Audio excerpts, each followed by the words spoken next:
Hey guys, welcome back to my YouTube channel Derrickdesigns, and I am Derrick. So today we're going to learn how to use cropping tool in Adobe Photoshop.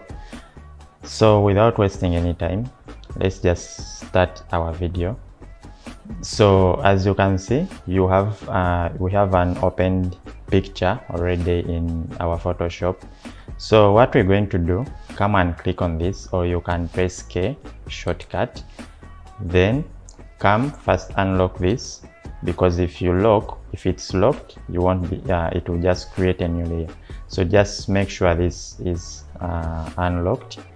Then if you click on this crop tool, make sure you've selected this shape, a circle shape, because if you use this, it will just create a rectangle.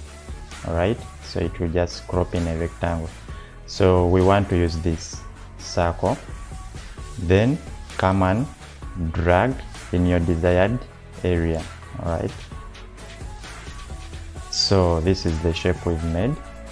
So if you want to adjust the shape, you just make sure this is selected, then you'll be able to adjust with the shape, I mean the picture.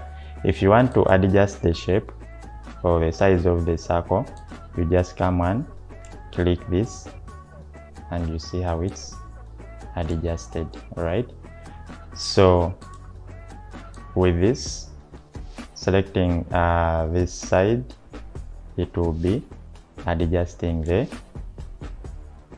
image. All right, so if you want to export or to save, just come and click here, right click, come and export as. All right, when you come on export as,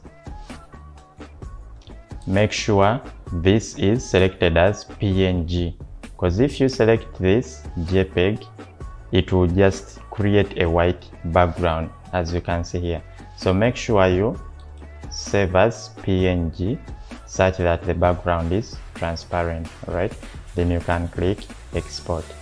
So guys, thank you for watching, thank you for subscribing to my YouTube channel. Let's meet in our next video.